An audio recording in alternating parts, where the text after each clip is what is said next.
ভালোবাসার মানুষকে ভালোবাসার জন্য আসলে তেমন কোনো স্পেশাল ডে এর প্রয়োজন হয় না। লাইফে ফার্স্ট টাইম আমার হাজবেন্ডকে আমি প্রথমবারের মতো সারপ্রাইজ করলাম। তাকে এইটা ফিল করাইলাম যে সে আসলে ঠিক আমার কাছে কতটা স্পেশাল। হ্যালো এভরিওয়ান, আসসালামু আলাইকুম। This is me Emily from my page Tasnim Akter Emily. ভালোবাসা দিবস উপলক্ষে সবাইকে জানাচ্ছি অনেক অনেক লাল গোলাপি শুভেচ্ছা। অন্য দিনগুলোর থেকে আজকের ভিডিওটা একটু স্পেশাল হবে। তো যাই হোক, জীবনের প্রথমবার আজকে আমি আমার জামাইকে একটু সারপ্রাইজ করব, যার জন্যই আসলে বাহিরে বের হওয়া টুকিটাকি সবকিছু কেনার জন্য। যদিও আমাদের দুই জামাই বউয়ের কাছে প্রত্যেকটা সূর্যোদয়, প্রত্যেকটা সূর্যাস্ত, প্রত্যেকটা সময়ে ভ্যালেন্টাইন্স ডে, তারপরেও কিছু কিছু ডে আছে যেগুলো একটু বেশি স্পেশাল। সেই স্পেশাল ডে গুলোতে আপনার প্রিয়জনকে একটু বেশি স্পেশাল ফিল করানো উচিত। যদিও ভালোবাসার কোনো নির্দিষ্ট সময়ের প্রয়োজন হয় না, সব সময় আমার কাছে ভালোবাসা দিবস, আমার হাজবেন্ডকে ভালোবাসার সময় বা ভালোবাসার দিন। তারপরেও আজকের দিনটা একটু বেশি স্পেশাল। বিকেলের দিকে মোবাইলের স্ক্রিন স্ক্রল করতে করতে দেখলাম সবাই সবার হাজবেন্ড ওয়াইফ বা প্রিয় মানুষকে সারপ্রাইজ করতেছে বা টুকিটাকি ছোট ছোট ভিডিও ফুল দিচ্ছে, এইটা সেটা। তো দেখতে দেখতে হুট করে আমার মাথায় চেপে বসলো যে আমি আমার বরকে এভাবে ছোটখাটো একটা সারপ্রাইজ প্ল্যান করে ফেলি। তো যেই কথা সেই কাজ, হুট করে বিছানা থেকে উঠে পড়লাম। উঠে পড়ে আমার জালকে বললাম যে চলো আমি আমার জামাইকে একটু সারপ্রাইজ করব, তুমি একটু আমাকে হেল্প করবা।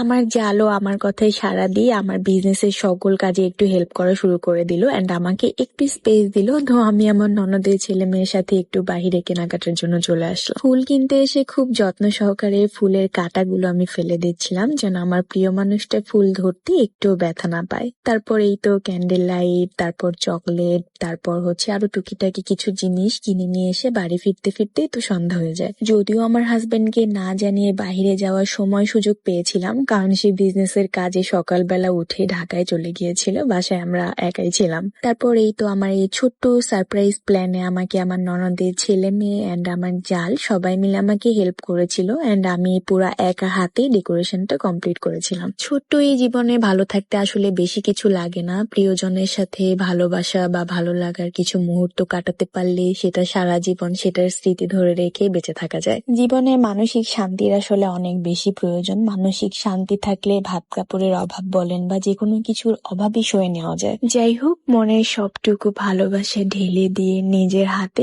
আস্তে আস্তে করে আমি ডেকোরেশনটা কমপ্লিট করছিলাম। প্রিয় মানুষের জন্য কতটুকু করতে পেরেছি আমি জানি না, বা কতটুকু সাজাতে পেরেছি আমি সেটাও জানি না। সবাই কমেন্ট বক্সে জানাবেন যে আসলে কেমন হয়েছে।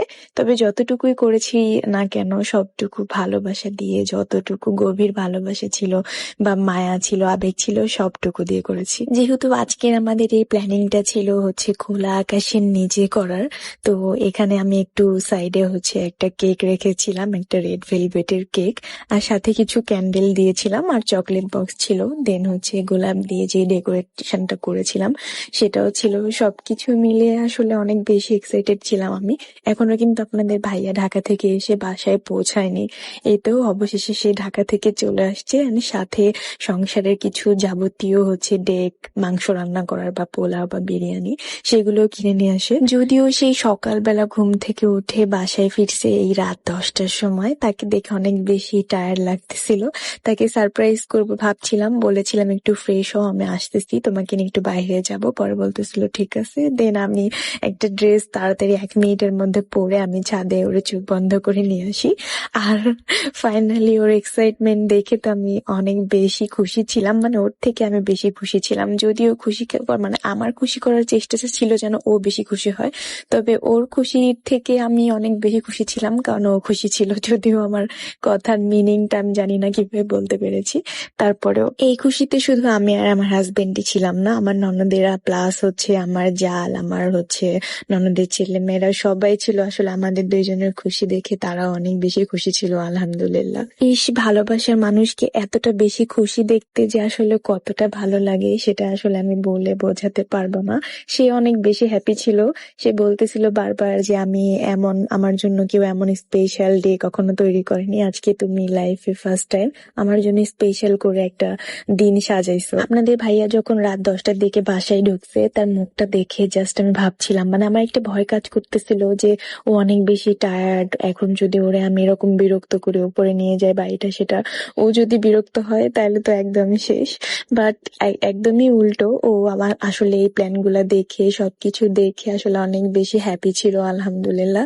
আসলে প্রিয় মানুষকে আমি এতটুকু হ্যাপি করতে চেয়েছি, এতটুকু হ্যাপিতে মানে তার হ্যাপিনেসে আসলে আমি যে কতটা খুশি হয়েছি এটা আসলে আপনাদের কাউকে বলে বোঝানোর নয়। যাই হোক, আজকে আমার এই সারপ্রাইজ ভিডিও আপনাদের কাছে কেমন লেগেছে অবশ্যই কমেন্ট বক্সে জানাবেন। আর এতগুলা ডে যে গেল ফেব্রুয়ারি মাসে, কতগুলা জানি ডে আছে কমেন্ট বক্সে জানাবেন। অ্যান্ড কোন ডেতে কে কাকে প্রপোজ করেছেন বা ফুল দিয়েছেন বা ফুল পাইছেন কিনা পান নাই, ঘুমাইছেন নাকি বাইরে ঘোরাঘুরি করেছেন সেটাও জানাবেন। তো যাই হোক, আজকে ভিডিওটা এই পর্যন্তই। দেখা হচ্ছে সবার সাথে নেক্সট ভিডিওতে। ততক্ষণ পর্যন্ত সবাই ভালো থাকবেন, সুস্থ থাকবেন। আল্লাহ হাফিজ।